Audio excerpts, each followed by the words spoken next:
the Audi SQ8. Well, the S version, Quattro e-tron, which means that this is a large, luxurious SUV, fully electric, with all-wheel drive, because it's got one motor at the front and two at the back. So it's a tri-motor design with 22-inch wheels, a lot of power, and well, it's quite interesting.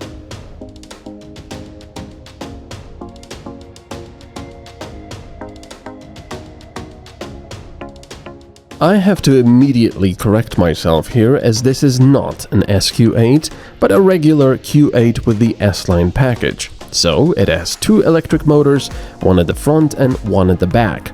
The front mask has optional lighting, which in some parts of the world also lights up the Audi badge itself. Speaking of which, this is how it has evolved over more than a century, first as a group and then transforming into what we know today.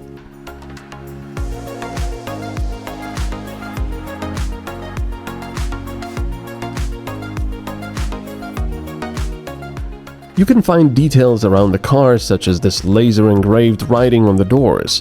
The front air ducts are functional and improve aerodynamics.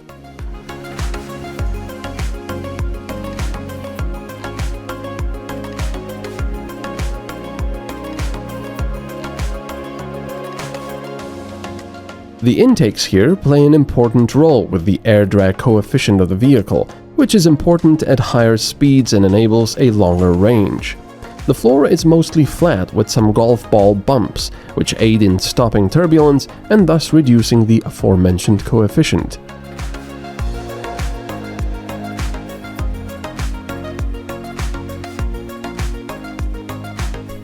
The headlights are LED, but you can optionally pay for matrix ones, or so-called digital ones, which can illuminate the edges of driving lanes. Like I've said before, the wheels are absolutely massive. Even on this car, they're 22-inch, and they're 265s front and back, 40 R22.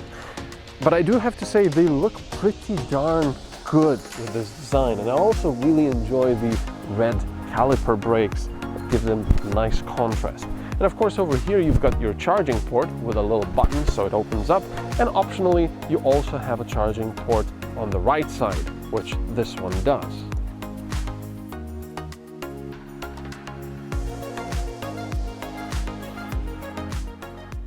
Two batteries are available, a smaller one with a usable 89 kilowatt hours and a larger one available in the more powerful versions with 106 kilowatt hours. Like most electric cars, the Q8 also uses regenerative braking.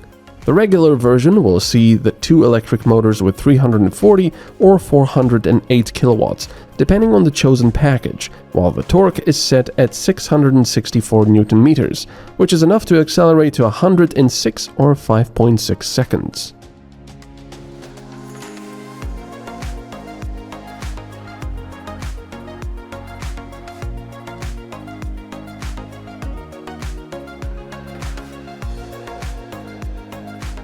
At the back, it really reminds me of a Porsche.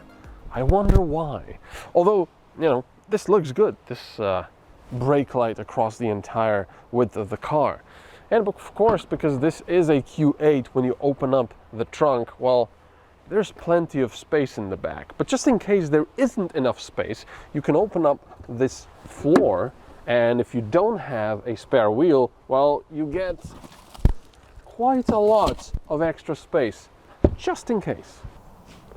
Sitting here in the back of the car, I'm behind the driver's position, and this position has been set for my colleague there behind the camera, who's quite a bit tall, and well, I still have plenty of space, I would say. Maybe not for my feet, but still, it's quite comfortable.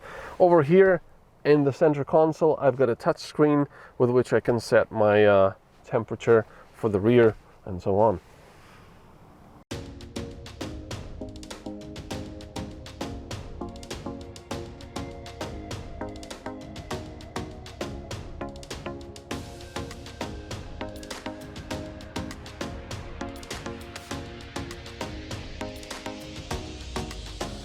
This wouldn't be a luxurious Audi if it didn't offer plenty of leather packages, heating, cooling of the seats, and touchscreens.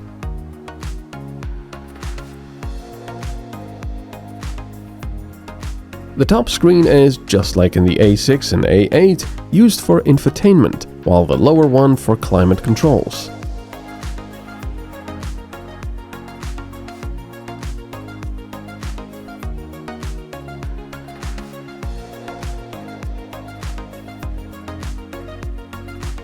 The door handles are quite interesting, as they love to pinch your skin if you hold them a certain way.